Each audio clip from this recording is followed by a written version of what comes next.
गौतम बुद्ध का असल नाम शहजादा सिद्धार्थ था। वो बुद्ध मत का बानी है जो दुनियाए अजीम मज़ाहिब में से एक है। सिद्धार्थ कपिल वस्तु के राजा का बेटा था जो नेपाल की सरहदों के नजदीक शुमाली हिंदुस्तान का एक शहर है। सिद्धार्थ जिसकी जात गौतम और कबीला शाक्या था, नेपाल की मौजूदा सरहदों के बीच 563 कबल अज़ मसीह में पैदा हुआ। 16 बरस की उम्र में उसकी शादी उसकी हम उम्र अमजाद से हुई। शाही महल में पुरसकून माहौल में उसकी परवरिश हुई, लेकिन ये पुरसकून माहौल उसके खून में रचा बसा नहीं। सिद्धार्थ बिल्कुल तन्हा रहता और हर वक्त कुछ ना कुछ सोचता रहता। उसने मुशाहिदा किया कि कुछ इंसान तो गरीब होते हैं और इसी महरूमी की वजह से तकलीफ़ों में घिरे रहते हैं, और अक्सर इंसान अमीर होने के बावजूद भी मायूस और नाखुश रहते हैं। वो सोचता कि हर शख्स बीमारी का शिकार होता है और आखिरकार मर जाता है। वो इस कैफियत की वजह जानना चाहता था। 29 बरस की उम्र में जब उसके बच्चे की पैदाइश हुई तो गौतम ने फैसला किया कि वो अपनी मौजूदा जिंदगी से किनारा कशी इख्तियार कर ले और खुद को सच की तलाश के लिए वक्फ कर दे।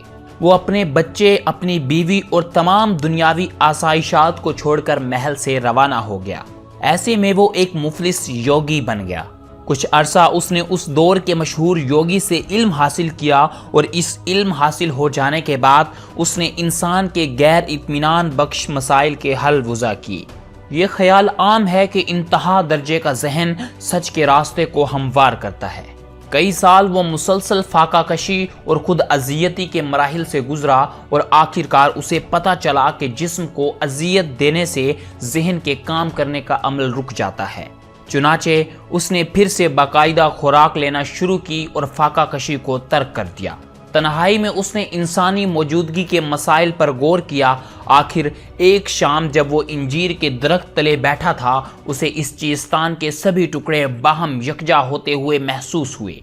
सिद्धार्थ ने तमाम रात फिक्र में गुजारी। सुबह हुई तो उसे इंकशाफ हुआ कि उसने हल पा लिया था, और ये कि वो अब बुद्ध बन गया था, जिसके मानी एक अहले बसीरत के हैं। उस वक्त उसकी उम्र 35 बरस थी। जिंदगी के बाकी 45 साल उसने शुमाली हिंदुस्तान में सफर करने में गुजारे।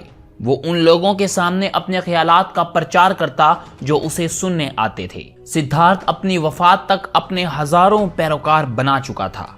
सिद्धार्थ का कहना था कि इंसानी जिंदगी अपनी जिबिल्ली हैसियत में दुखों का मस्कन है। इस नाखुशी का सबब खुदगर्जी और ख्वाहिश है। इस इनफरादी खुदगर्जी और ख्वाहिश को ख़त्म किया जा सकता है और ऐसी कैफियत पैदा की जा सकती है जिसमें ख्वाहिशात और आरजुएं फना हो जाती हैं। गौतम की वफात के बाद काफ़ी अरसे तक ये नया मजहब ज़रा सुस्त रफ्तारी से फैला। 3री सदी कबल अज़ मसीह में अजीम हिंदुस्तानी शहनशाह अशोक ने बुद्ध मत इख्तियार कर लिया। इसी की वजह से हिंदुस्तान भर में बुद्ध मत के असरात तेज़ी से फैलने लगे। कुछ अरसे बाद बुद्ध मत हिंदुस्तान से बाहर भी मकबूल हो गया। ये जुनूब में सैलून तक फैला और मशरिक में बर्मा तक, वहाँ से जनूबी एशिया और आहिस्ता आहिस्ता इंडोनेशिया तक भी फैल गया। इन सब के अलावा बुद्ध मत ने अफगानिस्तान, वस्ती एशिया, चीन और कोरिया में भी अपने पैरोकार पैदा किए।